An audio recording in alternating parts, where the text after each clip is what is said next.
There is a white crystalline pill that sat on American hardware store shelves for nearly 100 years, sold for less than $1, that 3 generations of men used to keep their engines running cleaner than almost anything coming off a modern assembly line. Today, dealerships across the country charge between $400 and $1,500 for a carbon cleaning service that their grandfathers would have performed in 5 minutes with pocket change. And right now, across YouTube and TikTok, viral videos are screaming at millions of viewers to dust off this old shortcut and try it on their modern vehicles. But something has happened between 1935 and today, something the viral videos are not telling anyone. And understanding exactly what it is can be the difference between a $10 tune-up and a $10,000 catastrophe. This is the real story of that $1 pill. The truth behind its hidden chemistry, its forgotten racing tracks, its gentleman inventor origins, and the devastating reason this ancient trick has quietly become one of the most dangerous mechanical myths of the modern internet.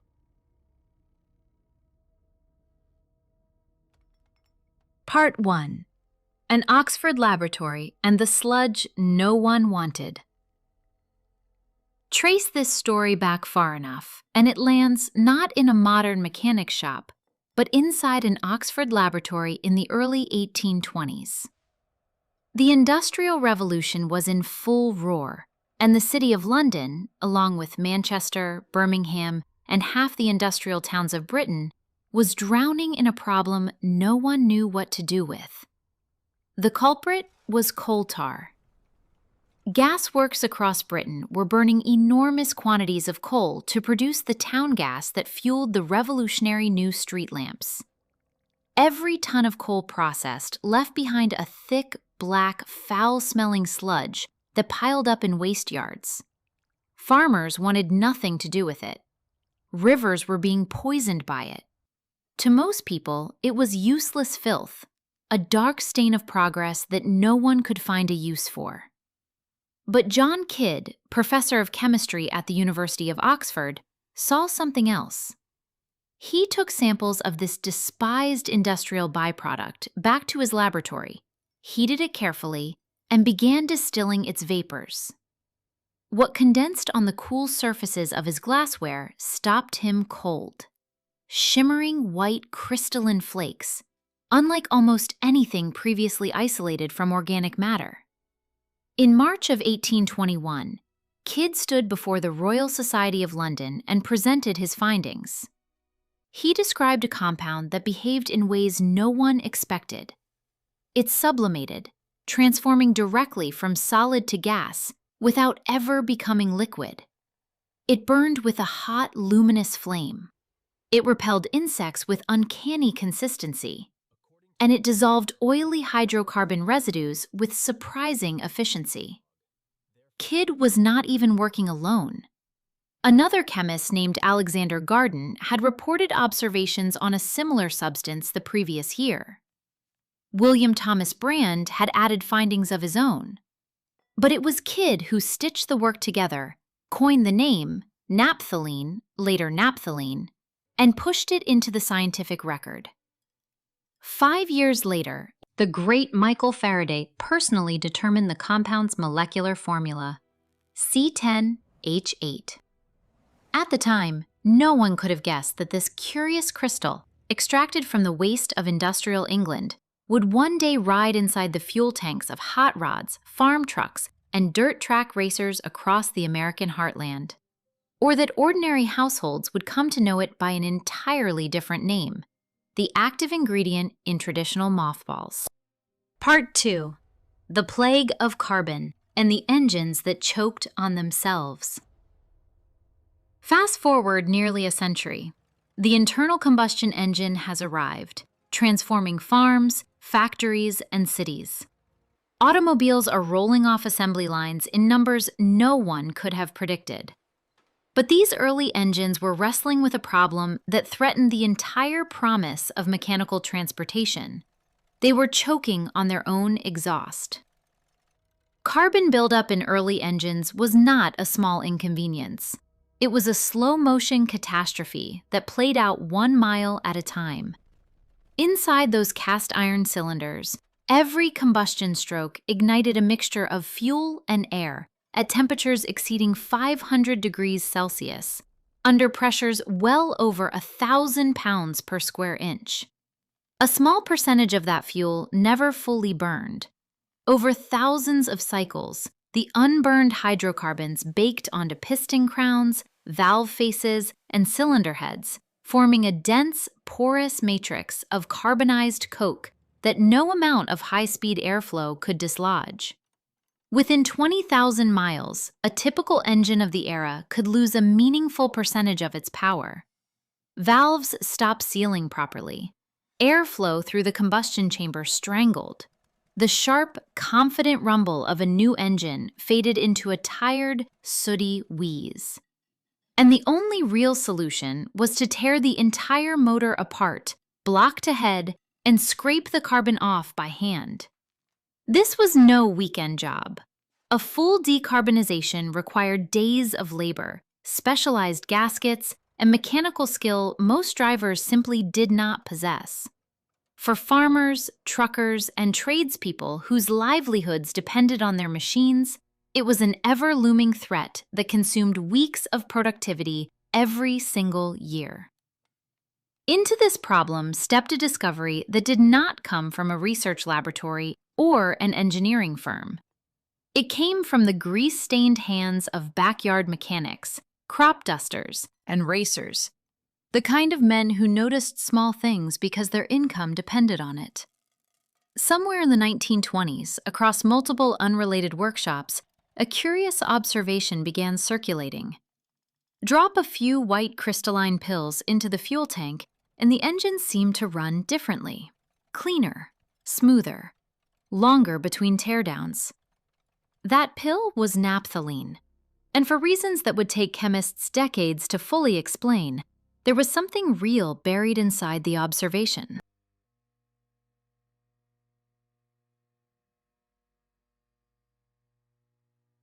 Part 3. The hidden chemistry of a 10-cent miracle. To understand why naphthalene worked in pre-war engines, one must first understand what pre-war gasoline actually was. Modern drivers take for granted that the fuel flowing through their engines is a precisely engineered cocktail of hydrocarbons, detergents, stabilizers, and anti-knock additives. In the 1920s, such refinement did not exist. Gasoline was, in blunt terms, whatever volatile fraction came off the crude oil still during distillation. Octane ratings, the measure of a fuel's resistance to premature detonation, typically hovered between 40 and 60. That low octane number was a disaster for engines trying to compress fuel for more power. The fuel would ignite too early, under compression rather than from the spark, sending a destructive shock wave through the cylinder. Mechanics called it pinging, knocking, or pre-ignition. Whatever the name, it cracked pistons, destroyed bearings, and bled away horsepower. Naphthalene, as it happens, has a blending motor octane number of approximately 90. Add it to a tank of 40-octane fuel, and the blended mixture becomes measurably more resistant to detonation. The engine no longer knocks. Combustion completes more uniformly, more completely. And when combustion completes properly, far less unburned hydrocarbon residue gets left behind to bake into carbon.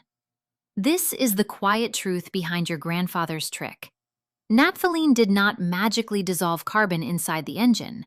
That part of the internet folklore is scientific fantasy. What it actually did was something subtler and more profound. It made low-quality gasoline burn more like high-quality gasoline. And cleaner combustion left behind cleaner engines. Prevention, not cure. Quiet prevention, hidden inside the chemistry of a 10-cent pill that costs less than a morning newspaper.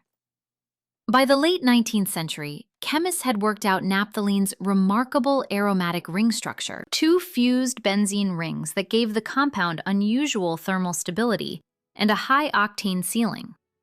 The chemistry was elegant. The application was practical. And soon the white pill was being sold in hardware stores across Europe and America for pennies, marketed not for engines at all, but as a moth repellent for woolen clothes. Here is what your grandfather understood instinctively, but rarely explained. The same compound that kept moths out of a closet in the summer was the compound that kept his Ford running smoothly in the winter. One substance, two completely separate lives. One fought insects, the other fought carbon. Both cost almost nothing.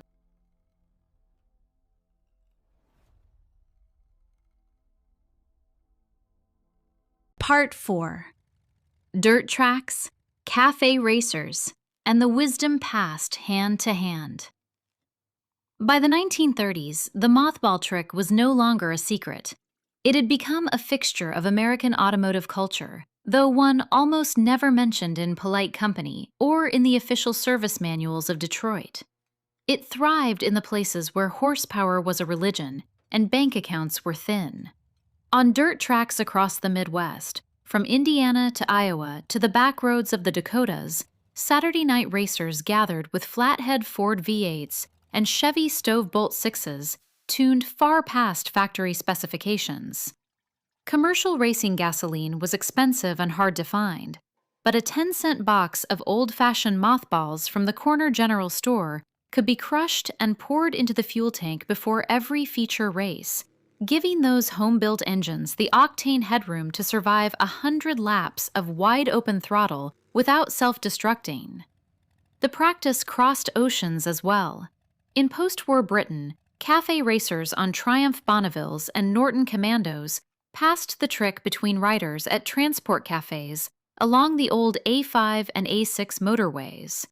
In the mountains of Sicily, farmers running ancient Fiat trucks on agricultural fuel used mothballs to prevent knocking on the steepest grades.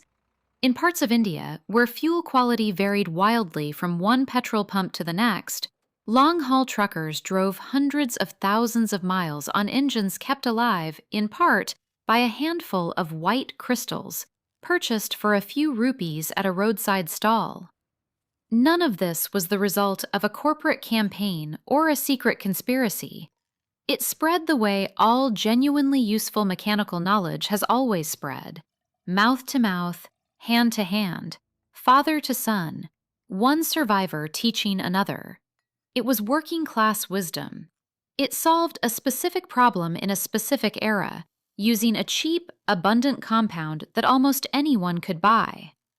But here is the moment where a good story usually ends, and the Oracle Prime story keeps going, because something else was happening in the background, something no backyard racer could have predicted, that would slowly, surely, and completely destroy the usefulness of the white pill.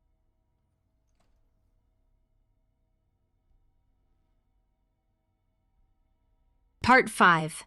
How technology quietly left the white pill behind. The disappearance of the mothball trick is not a tale of suppression. It is a tale of something far less dramatic and far more instructive. Technology simply left it behind. The first blow came from the oil companies themselves, though not through marketing. It came through chemistry.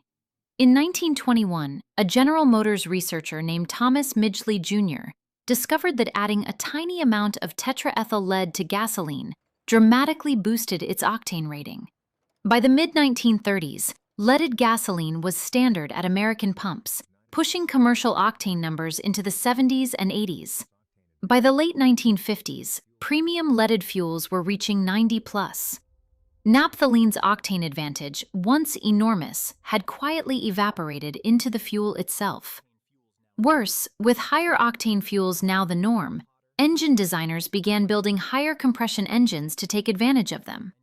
These new engines ran hotter, they ran faster, and naphthalene, with its solid at room temperature melting point of around 80 degrees Celsius, began to cause problems of its own.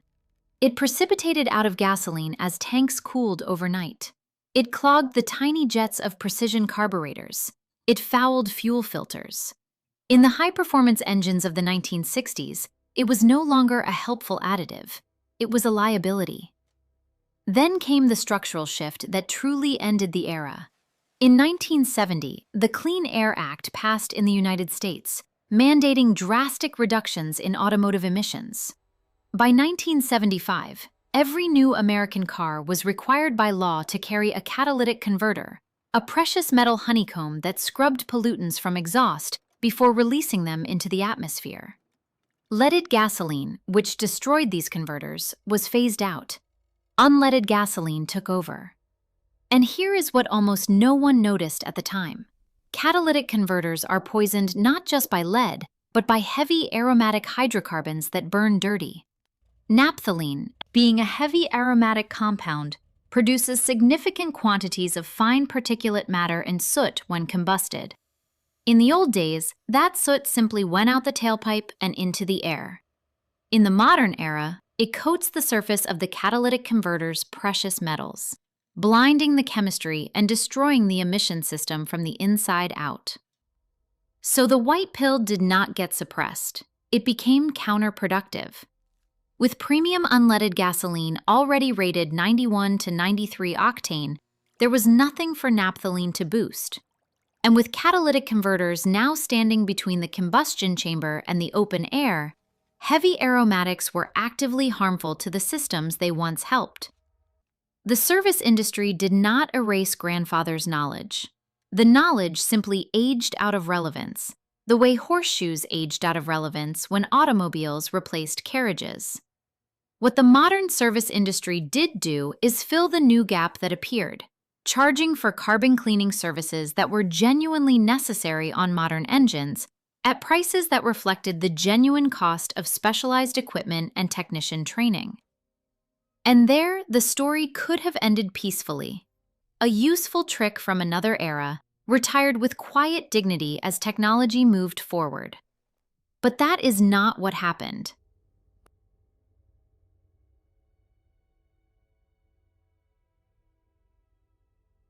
Part 6. The Viral Resurrection of a Dead Trick.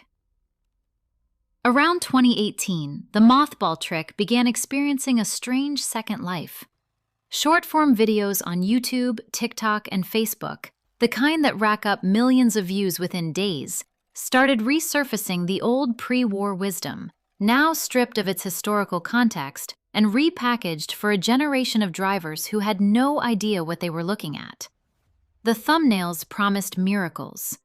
A $1 pill that cleans your engine. A secret the dealerships do not want you to know.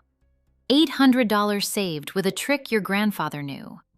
The narrative was irresistible because it hit every psychological chord simultaneously. Distrust of corporations, nostalgia for lost knowledge, the fantasy of outsmarting an expensive system with the wisdom of the past.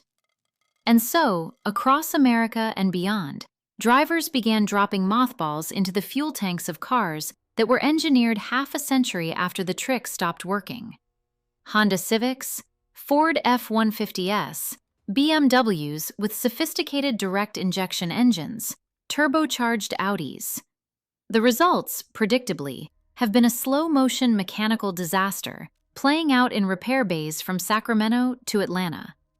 Why? Because between 1930 and today, almost everything about how an internal combustion engine works has changed. And the very features that made naphthalene useful in 1935 are the same features that make it devastating in a modern car. Understanding exactly why is where this story takes its darkest turn. The first danger lives inside the mothball box itself. What modern consumers buy at a hardware store today is often not the naphthalene their grandfathers knew. Beginning in the 1970s and accelerating through the 1990s, many manufacturers reformulated mothballs using a different compound, para-dichlorobenzene, also written as 1,4-dichlorobenzene. It looks nearly identical, it smells similar, and inside an engine, it becomes something nightmarish. When para-dichlorobenzene burns inside a combustion chamber, the extreme heat strips the chlorine atoms from the benzene ring. Those chlorine atoms then combine with hydrogen and water vapor produced during combustion, forming hydrogen chloride gas. That gas, once it encounters the condensation present throughout any cooled exhaust system, becomes hydrochloric acid.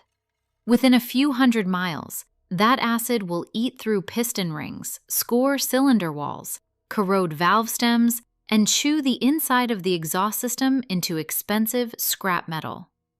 The repair bill is rarely less than $10,000. In many cases, the engine is a total loss. The second danger is subtler but just as real, and it applies even to genuine naphthalene mothballs. Modern gasoline engines, beginning roughly around 2008, began transitioning from port fuel injection to gasoline direct injection, known simply as GDI. Nearly every new car sold in America today uses some variant of direct injection because it delivers better fuel economy and more precise power control.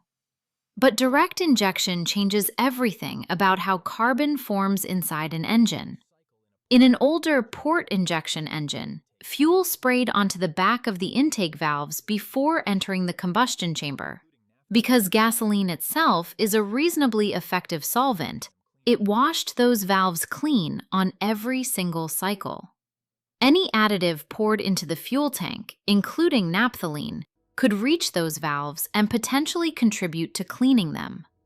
That is the world grandfather lived in.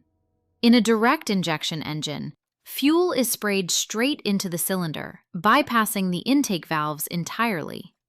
No gasoline ever touches the backside of those valves, and yet carbon still builds up there, not from fuel, but from oil vapor recirculated through the crankcase ventilation system, which bakes onto the hot valve surfaces over tens of thousands of miles.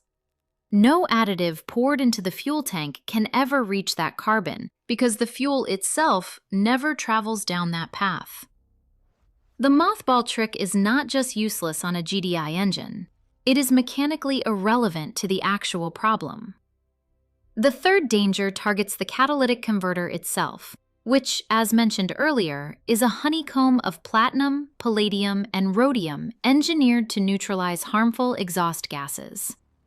Naphthalene, burned inside a modern combustion chamber, produces high levels of fine particulate matter and polycyclic aromatic hydrocarbons. These coat the precious metal surfaces, reduce reactive surface area, and eventually poison the converter outright. A replacement catalytic converter on a modern vehicle runs between $1,000 and $3,000, plus several hours of labor. The fourth danger involves the oxygen sensors. These small, precisely calibrated probes constantly measure exhaust composition and report back to the engine computer, which adjusts fuel injection in real time hundreds of times per second. When coated with soot or aromatic residues, they send false readings. The computer, believing the engine is running lean, dumps additional fuel into the cylinders. Fuel economy collapses. Unburned fuel washes past piston rings and dilutes the engine oil. Combustion temperatures spike in uncontrolled ways. And in a final grim irony, even more carbon begins building up on the intake valves the mothball was supposedly meant to prevent. The cheap fix in a modern car has become an expensive tragedy. And it is happening right now to thousands of drivers who have no idea why their check engine light just came on. Part 7. What actually works in today's engines? None of this means the underlying problem has disappeared. Carbon buildup in modern engines remains a legitimate issue, particularly in direct injection vehicles past the 40 or 50,000 mile mark. What has changed is the toolkit. And the good news is that today's toolkit is both more effective and more accessible than anything grandfather ever had. The single most effective preventative available today is buying gasoline that meets the voluntary top-tier detergent gasoline standard, developed by a consortium of automakers including General Motors, Toyota, Honda, BMW, and several others. Top-tier gasoline contains a minimum required concentration of polyetheramine detergents, known in the industry as PEA. These molecules are engineered to dissolve and prevent carbon deposits at the valves, injectors, and combustion chambers, without poisoning catalytic converters or clogging fuel systems. Major brands like Shell V-Power, Chevron with Techron, Mobil, Costco, and Exxon all participate in the standard. The price difference at the pump is typically only a few cents per gallon. Over 100,000 miles, the math favors buying it every single time. For drivers who already have significant carbon buildup in a direct injection engine, a professional walnut shell blasting service remains the gold standard of mechanical cleaning. Finely crushed walnut shells are propelled by compressed air into the intake ports, where they mechanically abrade away the baked-on carbon without damaging metal surfaces. Walnut is biodegradable, hard enough for the job, and soft enough not to scar valve seats. The service typically runs between $500 and $1,500 depending on the vehicle, and is particularly common on BMW, Audi, and Volkswagen engines designed between 2006 and 2016. And for day-to-day prevention, the simplest tool has always been free: driving the car properly. Short trips at low RPM allow carbon to accumulate without ever reaching the temperatures needed to burn it off. A monthly 30-minute run at highway speeds, with the engine fully warmed and the transmission in its higher gears, does more for long-term engine health than almost any additive sold in a bottle. It costs nothing. It takes 30 minutes. And it is the closest thing modern driving has to grandfather's quiet, daily preventative wisdom. Closing. There is a lesson buried inside this entire story that has almost nothing to do with mothballs and everything to do with how knowledge itself survives across generations. Grandfather's trick was real. It was useful. It was rooted in genuine chemistry applied to a specific historical context. When that context vanished, when fuels improved, when engines became computerized, when emission systems were introduced, the trick quietly lost its purpose. That is not a tragedy. That is how technology is supposed to work. Every generation inherits tools from the one before, uses what still fits, and respectfully retires what no longer does. What is a tragedy is the modern internet's tendency to strip old knowledge from its context and sell it back to viewers as a shortcut. A viral thumbnail cannot explain 100 years of chemistry. A 30-second TikTok cannot describe the difference between a flathead Ford V8 and a turbocharged four-cylinder with direct injection. And the people most likely to pay the price for that compression of complexity are ordinary drivers who trusted an old story without understanding what it actually meant. The real survival skill, the real piece of inherited wisdom worth carrying forward, is not any specific trick at all. It is the habit of asking why a trick worked in the first place and whether those conditions still exist today. That habit is what separates a mechanic from a victim, a citizen from a customer, a thinker from a follower. The white pill was never the point. The understanding behind it was. And that understanding, properly maintained, is still the cheapest and most powerful tool any driver will ever own. This is Oracle Prime. Stay curious. Stay skeptical, and keep digging for what lies beneath the stories everyone else is content to repeat.